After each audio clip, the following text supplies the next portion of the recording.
मंगल देशा पवित्र देशा महाराष्ट्र देशा प्रणाम घ्यावा माझा हा श्री महाराष्ट्र देशा।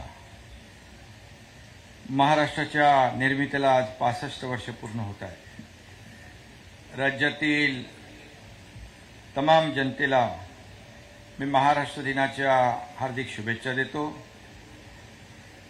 महाराष्ट्र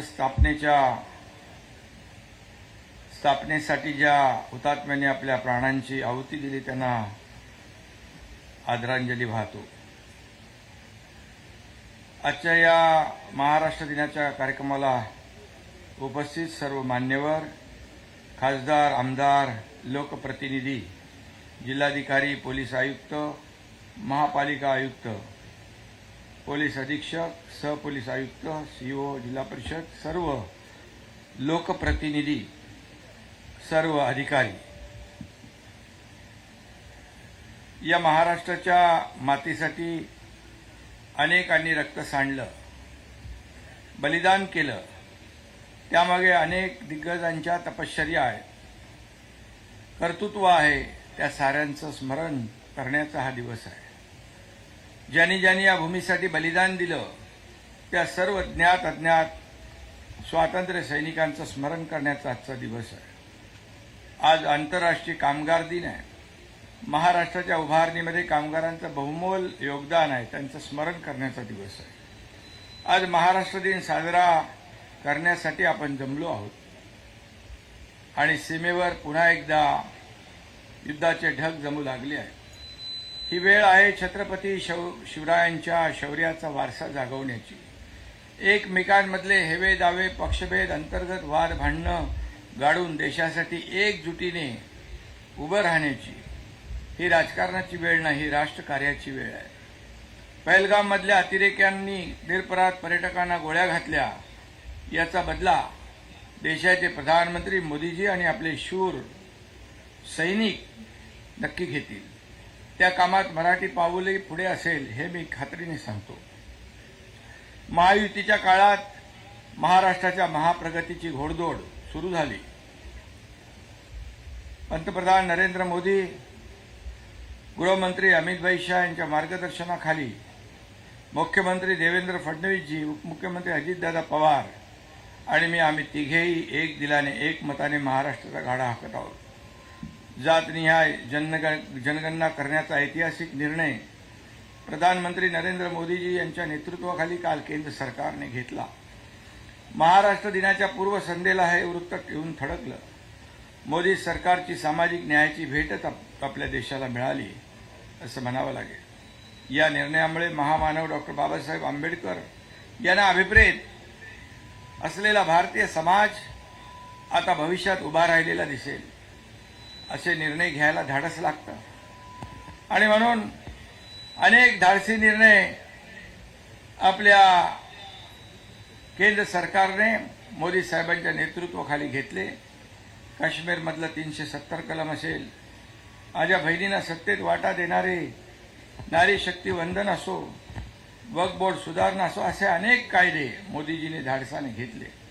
आता कास्ट सेन्सचा निर्णय झाला। आम्ही मोदी सरकारचं मुक्तकंठाने अभिनंदन केले आणि करतोय, आभार मानतो। या निर्णयामुळे वंचित शोषित समाज घटकांना न्याय मिळेल, सामाजिक न्यायाचं महाद्वार उघडेल याची मला खात्री आहे। देशात आज महाराष्ट्र अनेक आघाड्यांवर नंबर 1 आहे। महाराष्ट्रानं आर्थिक, सामाजिक, औद्योगिक क्षेत्रात मुसंडी मारली आहे। देशाच्या आर्थिक प्रगतीत महाराष्ट्राचा वाटा सर्वाधिक आहे। महाराष्ट्राच्या विकासात मुंबईचं मोठं योगदान आहे। पण मुंबई म्हणजे केवळ मुंबई नाही, तर मुंबईपासून ठाणे आणि पुढे रायगडपर्यंत सगळं महाक्षेत्र, महानगर क्षेत्र सुद्धा यामध्ये येतं। ठाणे असेल, रायगड असेल, पालघर असेल। ठाणे जिल्ह्याचा पालकमंत्री म्हणून मला यापूर्वीच्या काळात ठाण्यासाठी भरीव काम करण्याची संधी मिळाली। ठाणे हे माझं घर आहे, माझा एक ऋणानुबंध आहे। त्यामुळे या जिल्ह्यासाठी विकासाच्या अनेक योजना सुरू केल्या। ठाणे हे विकासाचं खणखणीत नाणं आहे, हे आपण दाखवून दिलं। ठाणे शहर आणि जिल्ह्याच्या विकासासाठी गेल्या 2.5 वर्षात 80,000 कोटीपेक्षा अधिकचे प्रकल्प आपण मंजूर केले। त्यामुळे पुढच्या 10 वर्षात ठाणे केवळ राज्यातीलच नव्हे तर देशातला आदर्श जिल्हा बनणार यामध्ये शंकाच नाही। ठाणे जिल्ह्याचे आपल्या अर्थव्यवस्थेतले योगदान $48 बिलियन आहे.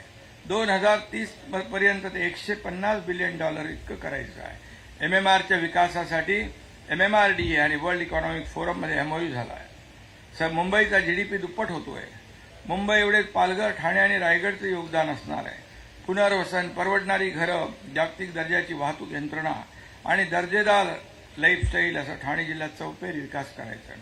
देशातल्या सगळ्यात मोठे ट्रान्सफॉर्मेशन झालेला जिल्हा म्हणून देशात आघाडी मिळवून देण्याचं स्वप्न आपण पाहिलं आहे.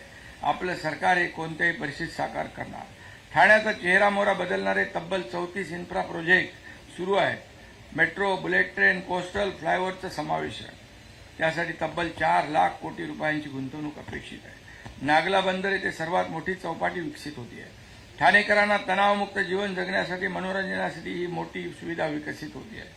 माझ्याकडे गृहनिर्माण, नगरविकास यासारखी महत्वाची खाती आहे आणि यामध्ये आम्ही लवकरच नवीन क्रांतिकारी गृहनिर्माण धोरण आणतोय. नवीन पॉलिसी, परवडणारी घरं असतील, परवडणारी भाड्याची घरं असतील, वर्किंग वुमन्ससाठी असतील, स्टुडंट हॉस्टेल असेल, गिरणी कामगारांसाठी घरं असतील, सर्वसामान्य लोकांसाठी घरं, हे मोदीजींचं सगळ्यांसाठी घरं हे धोरण देखील आपण राबवतो.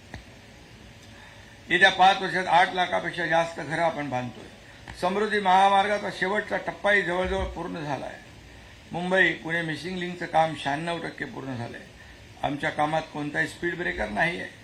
राज्याच्या सगळ्या विकासासाठी प्रचंड ऊर्जा, सामर्थ्य आणि इच्छा लागते आणि ती आम्हाला प्रधानमंत्री आदरणीय नरेंद्र मोदी यांच्याकडून वेळोवेळी मिळते आहे. त्यांचंही सहकार्य, योगदान या राज्याच्या विकासामध्ये मिळत आहे. शासन म्हणजे एकटे मंत्री आणि आमदार नसतात, तर प्रशासन हे या शासनाचे रथाचं महत्वाचं चाक आहे.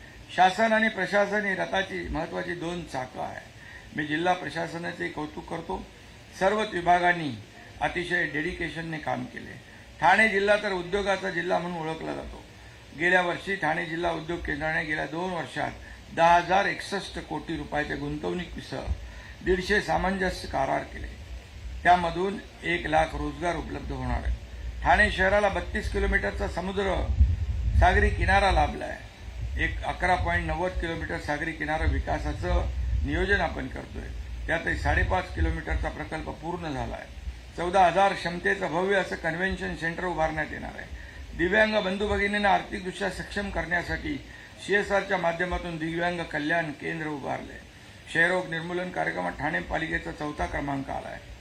या ठिकाणी यंदा UPSC परीक्षेत घवघवीत यश मिळवणारे 7 विद्यार्थी ठाणे महापालिकेच्या कैलासवासी CD देशमुख प्रशासकीय संस्थेचे विद्यार्थी आहेत.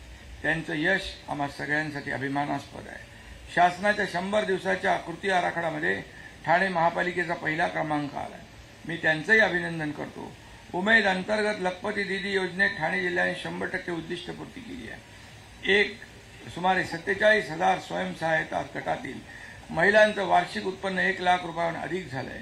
मोबाईल मेडिकल युनिट कार्यक्रमात ठाण्याला पारितोषिक मिळाले. प्रधानमंत्री जनजाती आदिवासी न्याय महाअभियानमध्ये कुटुंबांना घरकुल देण्यासाठी मिशन मोडवर कामकाज करण्यात आले.